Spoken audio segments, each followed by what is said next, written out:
Chang at Nyora, tama yun, may special marker na ipoprovide sila kaya hindi na kayo dapat magdala ng mga pencil nyo o sarili nyong ballpen. Well, katabi ko ngayon ang isang giant balota para i-demo at malaman natin yung do's and don'ts sa pagsishade nito. So, Ma'am Rosalinda, paano po ba yung tamang pagsishade ng ating balota? I-walk through nyo po ako, step by step. Ako po i-instruct nyo ngayon. Ito na po yung balota sa harapan ko.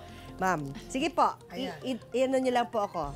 Sabihin nyo lang po. Kailangan ang, di ba may oval dyan? Opo, ito po. Yan. So, using the marker, shade mo na yan. Okay. So, dapat babasahin natin, vote for one. So, hindi dalawang i-shade. Okay, kung ano man po i-shade po, hindi po nanganguluga ito yung aking iboboto. Sample lang po ito. Halimbawa, i-shade ko. So, dapat ma'am, hindi lalampas sa oval. Yes, hindi dapat lalampas sa oval. Parang challenge in coloring to, no? Yung grade school lang tayo. Ganyan. At hindi rin dapat nagmamadali. Yan, pwede po bang ganyan? O kailangan talaga i-fill up ko pa yung mga puting space na yun? Wag na sa gilid. Yung may red, parang alert na yun. Wag na. So, mababasa na po yan ng PCOS machine. Yes. Okay. So, tapos, yung number of persons that you are going to vote. Diyan. Halimbawa, House of Representatives, ang number of vote ay isa lang. Vote for one, isa lang. Okay. Paano po nagkamali? Dalawa? Yeah. Dalawa ang sinay. Dalawa, hindi binasa yan. Naging dalawa. Ano po mangyayari hindi sa yan boto? babasahin ng machine. Sayang boto mo. Sayang. So, dapat, ito po, vote for 6 nakalagay. 4 lang gusto ko iboto. Hindi babasahin? Babasahin. Kasi pwede ka mag-undervote, hindi ka pwedeng mag-overvote. So kung 6 yan at Klaro yun, ha? Hindi pwedeng mag-overvote, pwedeng mag-undervote. Kahit isa lang ang i-shade ko dito.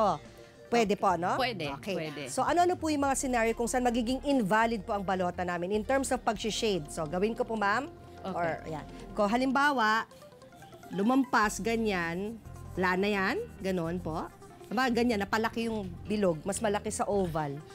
Pag sobra na, baka hindi na yan tanggapin. Ibabalik yan ng machine. O iluluwan ng machine. So pagkaganon po ba, may pagkakataon na bumoto ulit o humingi ng panibagong ay, form? hindi na. Ang prinsipyo ng COMELEC today is one voter, one vote. Strictly. Ma'am, may tanong po ako. Paano kung halimbawa, natatakot mag-aksaya ng ink? Ganyan lang. Yung sa gitna tuldok lang sa gitna. Hindi yan pwede. Hindi yan babasahin. Pero pag i-next mo, halimbawa. i-next. Shook. Next. Kung kalahati niyan na oval na yan ay ma-fill up, pwede pang basahin yan. Ay, talaga? Pero hindi namin ina-advise na magboto ng ganyan. Dahil hindi. Wag din check. Wag din ganyan. Kasi hindi yan babasahin. Wag din ganyan. Wag. No. Hindi rin babasahin. Okay. So, yan po. So, tandaan natin mga Mars, markahan po ng maayos ang inyong balota. Wag lalabis dun sa oval. At then, dun sa tamang bilang, babasahin yan kung vote for 1, vote for 2, vote for 6. At no rin na magkakamali dahil isa lang po ang balotang ibibigay kada botante. Wala pong take 2, walang take 3.